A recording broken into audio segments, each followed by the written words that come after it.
Capítulo segundo. Si no creéis, no comprenderéis. Fe y verdad. Si no creéis, no comprenderéis. La versión griega de la Biblia hebrea, la traducción de los 70 realizada en Alejandría de Egipto, traduce así las palabras del profeta Isaías al rey Acaz. De este modo, la cuestión del conocimiento de la verdad se colocaba en el centro de la fe. Pero en el texto hebreo leemos de modo diferente. Aquí el profeta dice al rey: si no creéis, no subsistiréis. Se trata de un juego de palabras con dos formas del verbo amán, creéis, ta'aminu, y subsistiréis, te'amenu.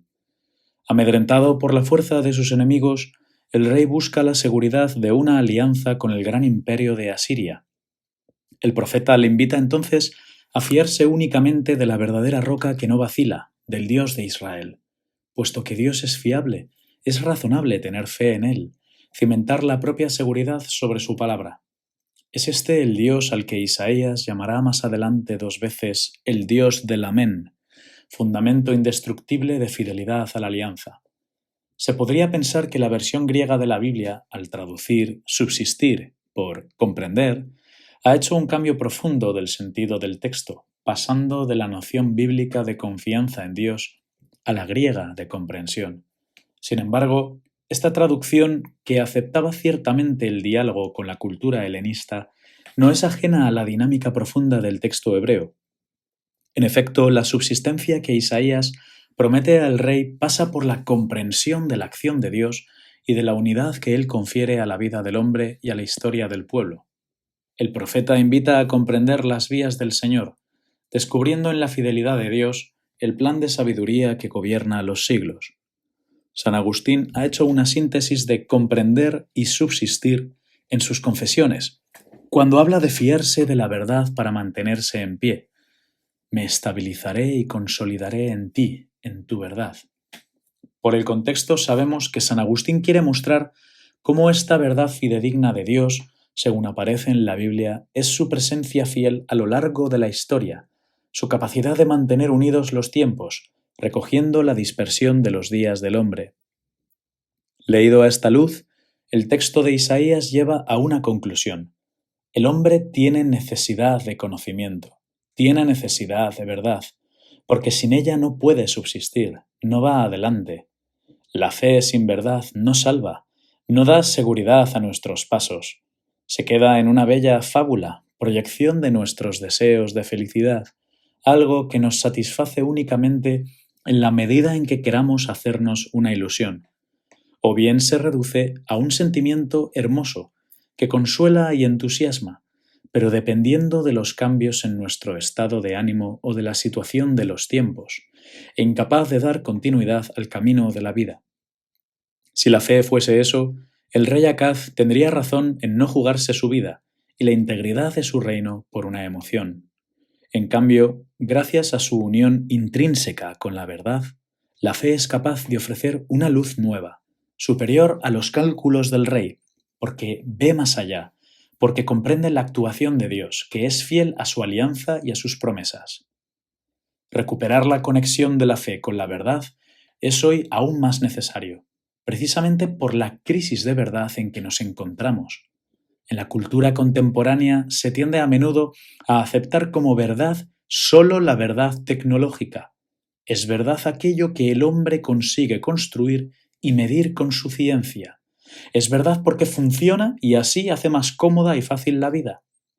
Hoy parece que esta es la única verdad cierta, la única que se puede compartir con otros, la única sobre la que es posible debatir y comprometerse juntos.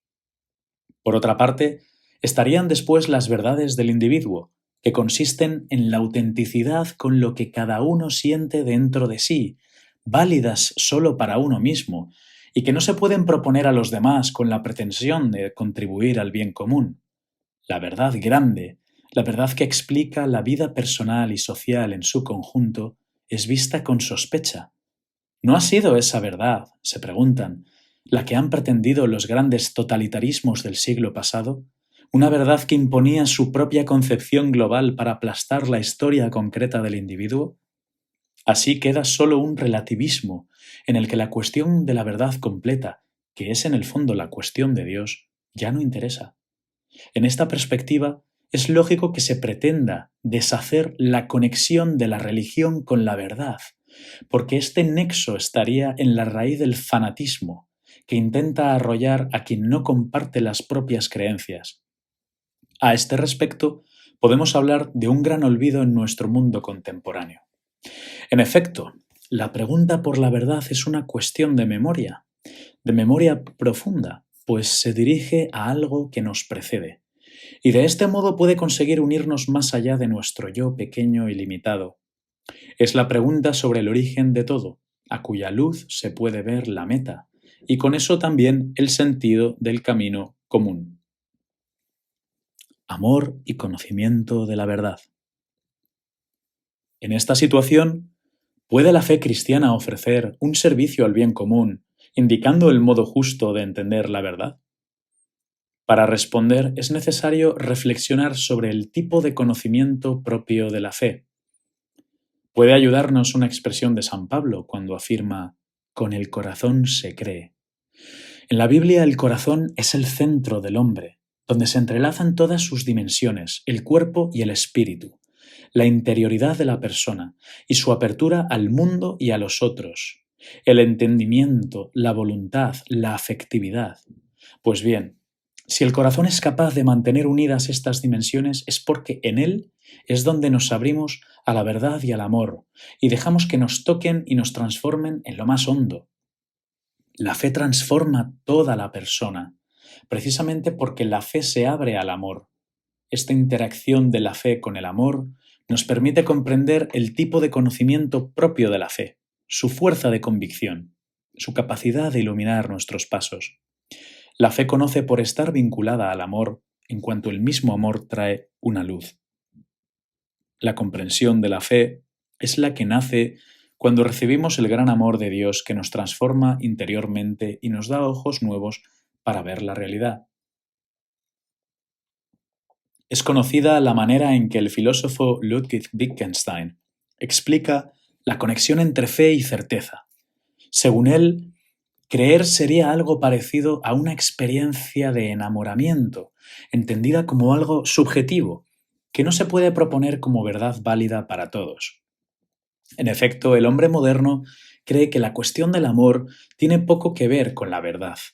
El amor se concibe hoy como una experiencia que pertenece al mundo de los sentimientos volubles y no a la verdad. Pero esta descripción del amor ¿es verdaderamente adecuada? En realidad, el amor no se puede reducir a un sentimiento que va y viene. Tiene que ver ciertamente con nuestra afectividad, pero para abrirla a la persona amada, iniciar un camino que consiste en salir del aislamiento del propio yo para encaminarse hacia la otra persona, para construir una relación duradera, el amor tiende a la unión con la persona amada. Y así se puede ver en qué sentido el amor tiene necesidad de verdad.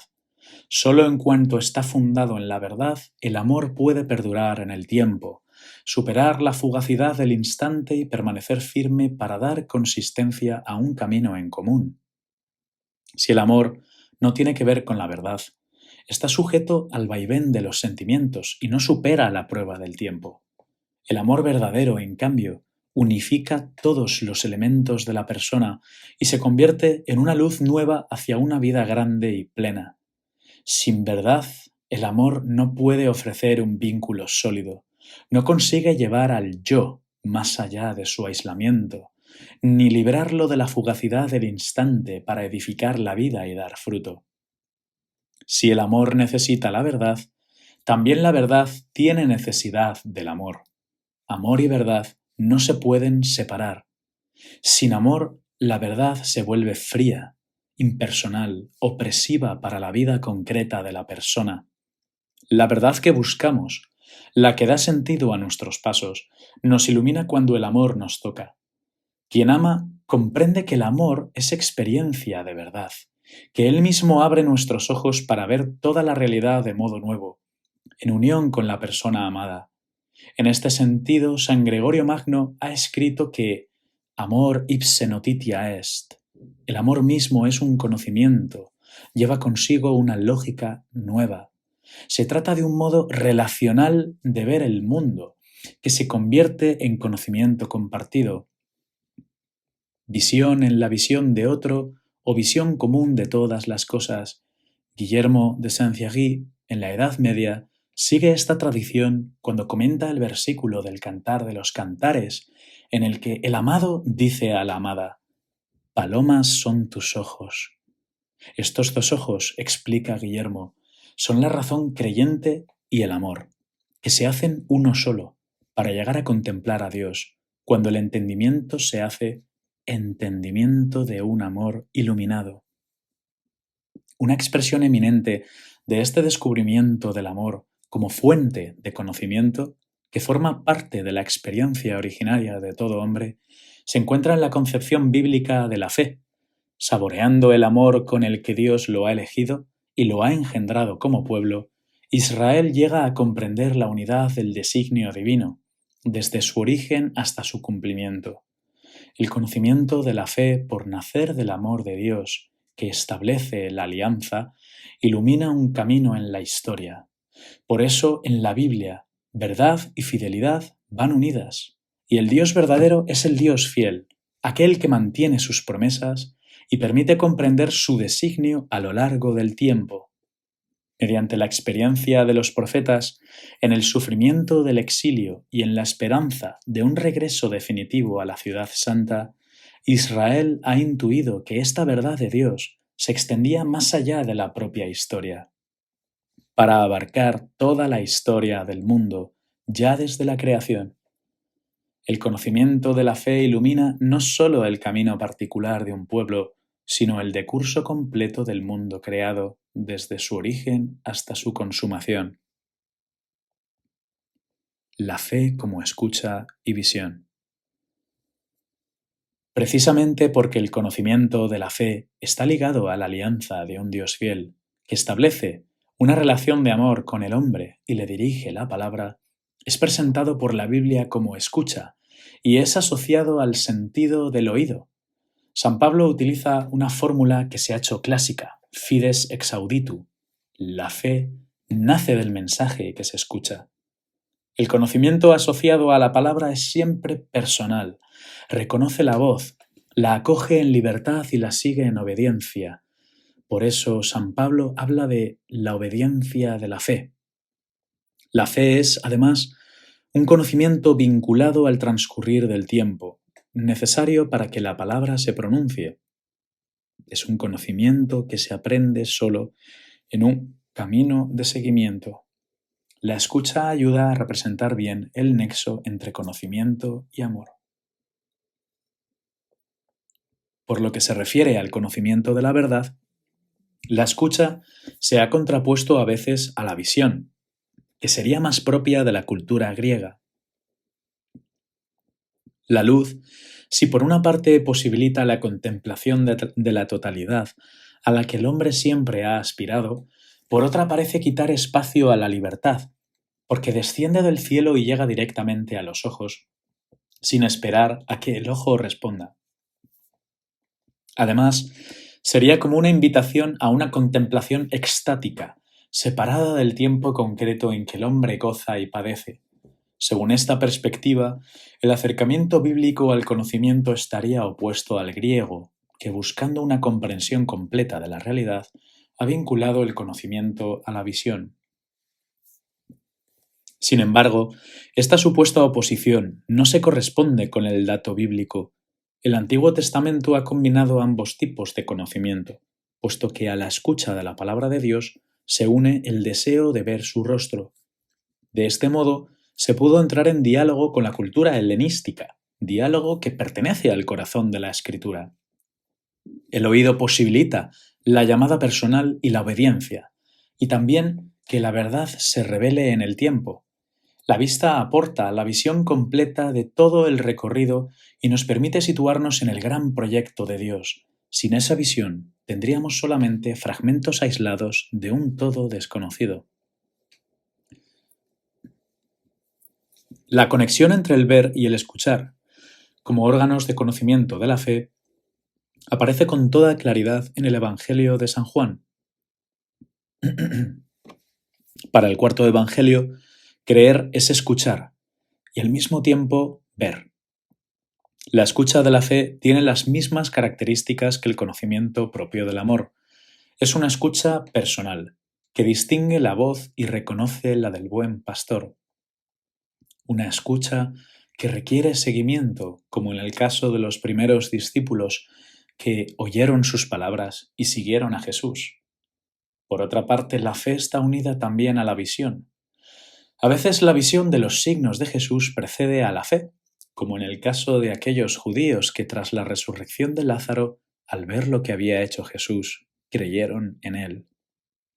Otras veces, la fe lleva a una visión más profunda. Si crees, verás la gloria de Dios. Al final, creer y ver están entrelazados. El que cree en mí, cree en el que me ha enviado, y el que me ve a mí, ve al que me ha enviado. Gracias a la unión con la escucha, el ver también forma parte del seguimiento de Jesús, y la fe se presenta como un camino de la mirada, en el que los ojos se acostumbran a ver en profundidad. Así, en la mañana de Pascua se pasa de Juan que, todavía en la oscuridad ante el sepulcro vacío, vio y creyó, a María Magdalena que ve, ahora sí, a Jesús, y quiere retenerlo, pero se le pide que lo contemple en su camino hacia el Padre, hasta llegar a la plena confesión de la misma Magdalena ante los discípulos: he visto al Señor. ¿Cómo se llega a esta síntesis entre el oír y el ver? Lo hace posible la persona concreta de Jesús, que se puede ver y oír. Él es la palabra hecha carne, cuya gloria hemos contemplado. La luz de la fe es la de un rostro en el que se ve al Padre. En efecto, en el cuarto evangelio, la verdad que percibe la fe es la manifestación del Padre en el Hijo, en su carne y en sus obras terrenas, verdad que se puede definir como la vida luminosa de Jesús. Esto significa que el conocimiento de la fe no invita a mirar una verdad puramente interior. La verdad que la fe nos desvela está centrada en el encuentro con Cristo, en la contemplación de su vida, en la percepción de su presencia. En este sentido, Santo Tomás de Aquino habla de la oculata fides de los apóstoles, la fe que ve, ante la visión corpórea del resucitado. Vieron a Jesús resucitado con sus propios ojos y creyeron, es decir, pudieron penetrar en la profundidad de aquello que veían para confesar al Hijo de Dios sentado a la derecha del Padre. Solamente así, mediante la encarnación, compartiendo nuestra humanidad, el conocimiento propio del amor podía llegar a la plenitud. En efecto, la luz del amor se enciende cuando somos tocados en el corazón, acogiendo la presencia interior del amado, que nos permite reconocer su misterio. Entendemos entonces por qué, para San Juan, junto al ver y escuchar, la fe es también un tocar, como afirma en su primera carta: lo que hemos oído, lo que hemos visto con nuestros propios ojos, y palparon nuestras manos acerca del Verbo de la vida. Con su encarnación, con su venida entre nosotros, Jesús nos ha tocado y a través de los sacramentos también hoy nos toca. De este modo, transformando nuestro corazón, nos ha permitido y nos sigue permitiendo reconocerlo y confesarlo como Hijo de Dios. Con la fe, nosotros podemos tocarlo y recibir la fuerza de su gracia. San Agustín, comentando el pasaje de la hemorroísa que toca a Jesús para curarse, afirma: tocar con el corazón, esto es creer. También la multitud se agolpa en torno a él, pero no lo roza con el toque personal de la fe que reconoce su misterio, el misterio del Hijo que manifiesta al Padre. Cuando estamos configurados con Jesús, recibimos ojos adecuados para verlo. Diálogo entre fe y razón. La fe cristiana, en cuanto anuncia la verdad del amor total de Dios y abre a la fuerza de este amor, llega al centro más profundo de la experiencia del hombre, que viene a la luz gracias al amor. Y está llamado a amar para permanecer en la luz. con el deseo de iluminar toda la realidad a partir del amor de Dios manifestado en Jesús, e intentando amar con ese mismo amor, los primeros cristianos encontraron en el mundo griego, en su afán de verdad, un referente adecuado para el diálogo. El encuentro del mensaje evangélico con el pensamiento filosófico de la antigüedad fue un momento decisivo para que el Evangelio llegase a todos los pueblos y favoreció una fecunda interacción entre la fe y la razón que se ha ido desarrollando a lo largo de los siglos hasta nuestros días. San Juan Pablo II, en su carta encíclica Fides et Ratio, ha mostrado cómo la fe y la razón se refuerzan mutuamente. Cuando encontramos la luz plena del amor de Jesús, nos damos cuenta de que en cualquier amor nuestro hay ya un tenue reflejo de aquella luz y percibimos cuál es su meta última. Y al mismo tiempo, el hecho de que en nuestros amores haya una luz nos ayuda a ver el camino del amor hasta la donación plena y total del Hijo de Dios por nosotros. En este movimiento circular, la luz de la fe ilumina todas nuestras relaciones humanas, que pueden ser vividas en unión con el amor y la ternura de Cristo. En la vida de San Agustín encontramos un ejemplo significativo de este camino en el que la búsqueda de la razón, con su deseo de verdad y claridad, se ha integrado en el horizonte de la fe, del que ha recibido una nueva inteligencia. Por una parte, San Agustín acepta la filosofía griega de la luz con su insistencia en la visión. Su encuentro con el neoplatonismo le había permitido conocer el paradigma de la luz, que desciende de lo alto para iluminar las cosas y constituye así un símbolo de Dios. De este modo, San Agustín comprendió la trascendencia divina y descubrió que todas las cosas tienen en sí una transparencia que pueden reflejar la bondad de Dios, el bien. Así se desprendió del maniqueísmo en que estaba instalado y que le llevaba a pensar que el mal y el bien luchan continuamente entre sí, confundiéndose y mezclándose sin contornos claros.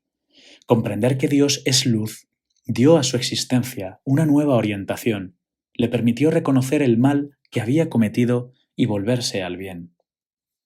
Por otra parte, en la experiencia concreta de San Agustín, tal como él mismo cuenta en sus confesiones, el momento decisivo de su camino de fe no fue una visión de Dios más allá de este mundo, sino más bien una escucha, cuando en el jardín oyó una voz que le decía: «Toma y lee». Tomó el volumen de las cartas de San Pablo y se detuvo en el capítulo 13 de la carta a los romanos. Hacía acto de presencia así el Dios personal de la Biblia, capaz de comunicarse con el hombre, de bajar a vivir con él y de acompañarlo en el camino de la historia, manifestándose en el tiempo de la escucha y la respuesta. De todas formas, este encuentro con el Dios de la palabra no hizo que San Agustín prescindiese de la luz y la visión. Integró ambas perspectivas, guiado siempre por la revelación del amor de Dios en Jesús, y así elaboró una filosofía de la luz que integra la reciprocidad propia de la palabra y da espacio a la libertad de la mirada frente a la luz.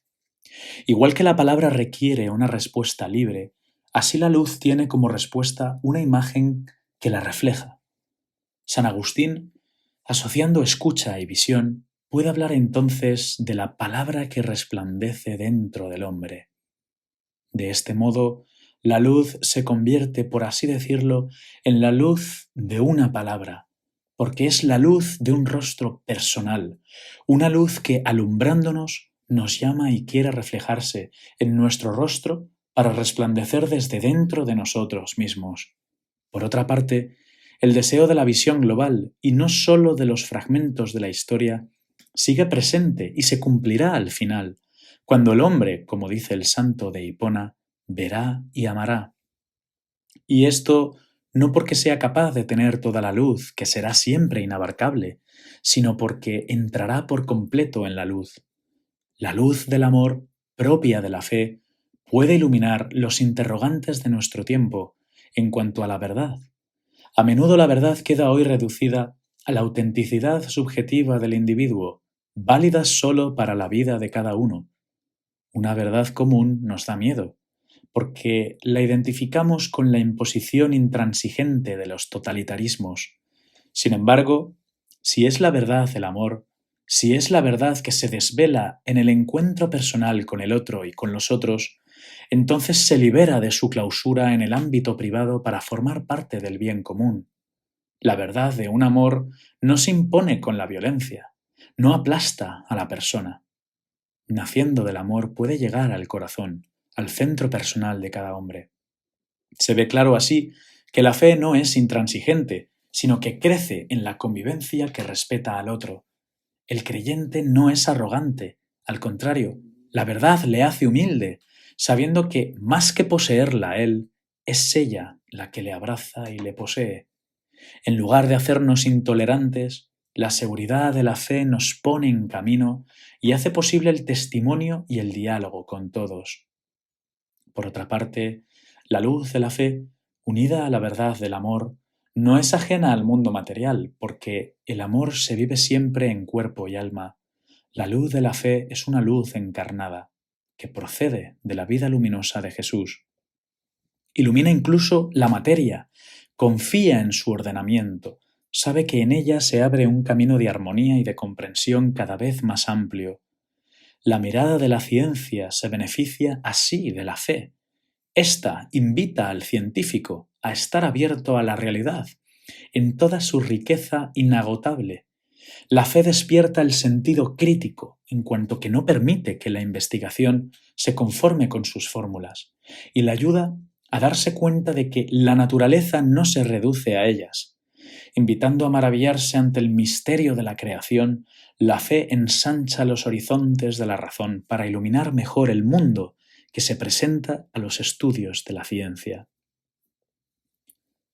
Fe y búsqueda de Dios.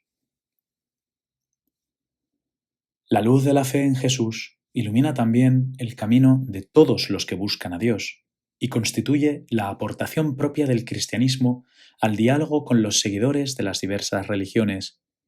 La carta a los Hebreos nos habla del testimonio de los justos, que, antes de la alianza con Abraham, ya buscaban a Dios con fe. De Enoc se dice que se le acreditó que había complacido a Dios, algo imposible sin la fe, porque el que se acerca a Dios debe creer que existe y que recompensa a quienes lo buscan. Podemos entender así que el camino del hombre religioso pasa por la confesión de un Dios que se preocupa de él y que no es inaccesible. ¿Qué mejor recompensa podría dar Dios a los que lo buscan que dejarse encontrar? Y antes incluso de Enoc tenemos la figura de Abel, cuya fe es también alabada, y gracias a la cual el Señor se complace en sus dones, en la ofrenda de las primicias de sus rebaños. El hombre religioso intenta reconocer los signos de Dios en las experiencias cotidianas de su vida, en el ciclo de las estaciones, en la fecundidad de la tierra y en todo el movimiento del cosmos. Dios es luminoso y se deja encontrar por aquellos que lo buscan con sincero corazón. Imagen de esta búsqueda son los magos, guiados por la estrella hasta Belén. Para ellos, la luz de Dios se ha hecho camino, como estrella que guía por una senda de descubrimientos. La estrella habla así de la paciencia de Dios con nuestros ojos, que deben habituarse a su esplendor. El hombre religioso está en camino y ha de estar dispuesto a dejarse guiar, a salir de sí, para encontrar al Dios que sorprende siempre.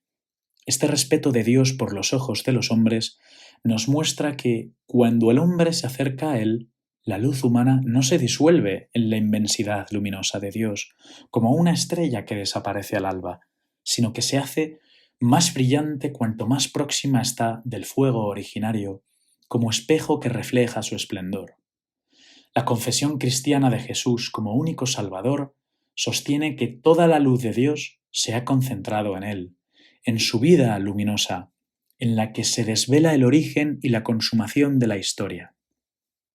No hay ninguna experiencia humana, ningún itinerario del hombre hacia Dios que no pueda ser integrado, iluminado y purificado por esta luz. Cuanto más se sumerge el cristiano en la aureola de la luz de Cristo, tanto más es capaz de entender y acompañar el camino de los hombres hacia Dios. Al configurarse como vía, La fe concierne también a la vida de los hombres que, aunque no crean, desean creer y no dejan de buscar. En la medida en que se abren al amor con corazón sincero y se ponen en marcha con aquella luz que consiguen alcanzar, viven ya, sin saberlo, en la senda hacia la fe. Intentan vivir como si Dios existiese, a veces porque reconocen su importancia para encontrar orientación segura en la vida común, y otras veces porque experimentan el deseo de luz en la oscuridad, pero también intuyendo, a la vista de la grandeza y la belleza de la vida, que ésta sería todavía mayor con la presencia de Dios. Dice San Ireneo de Lyon que Abraham, antes de oír la voz de Dios, ya lo buscaba ardientemente en su corazón, y que recorría todo el mundo preguntándose dónde estaba Dios, hasta que Dios tuvo piedad de aquel que, por su cuenta, lo buscaba en el silencio. Quien se pone en camino para practicar el bien se acerca a Dios, y ya es sostenido por Él, porque es propio de la dinámica de la luz divina iluminar nuestros ojos cuando caminamos hacia la plenitud del amor. Fe y teología. Al tratarse de una luz, la fe nos invita a adentrarnos en ella, a explorar cada vez más los horizontes que ilumina, para conocer mejor lo que amamos. De este deseo nace la teología cristiana. Por tanto, la teología es imposible sin la fe y forma parte del movimiento mismo de la fe, que busca la inteligencia más profunda de la autorrevelación de Dios, cuyo culmen es el misterio de Cristo. La primera consecuencia de esto es que la teología no consiste solo en un esfuerzo de la razón por escrutar y conocer, como en las ciencias experimentales. Dios no se puede reducir a un objeto. Él es sujeto que se deja conocer y se manifiesta en la relación de persona a persona. La fe recta orienta la razón a abrirse a la luz que viene de Dios, para que, guiada por el amor a la verdad, pueda conocer a Dios más profundamente. Los grandes doctores y teólogos medievales han indicado que la teología como ciencia de la fe es una participación en el conocimiento que Dios tiene de sí mismo.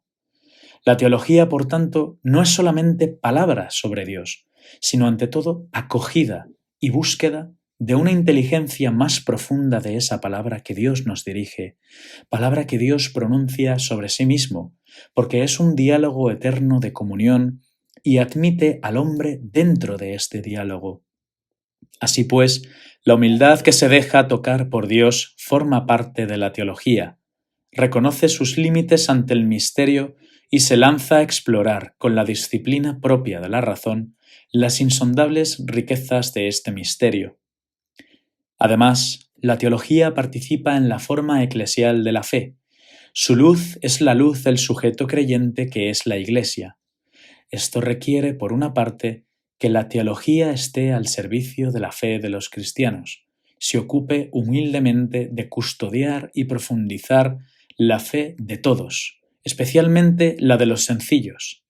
Por otra parte, la teología, puesto que vive de la fe, no puede considerar el magisterio del Papa y de los obispos en comunión con él como algo extrínseco, un límite a su libertad, sino al contrario, como un momento interno, constitutivo, en cuanto el magisterio asegura el contacto con la fuente originaria y ofrece, por tanto, la certeza de beber en la palabra de Dios en su integridad.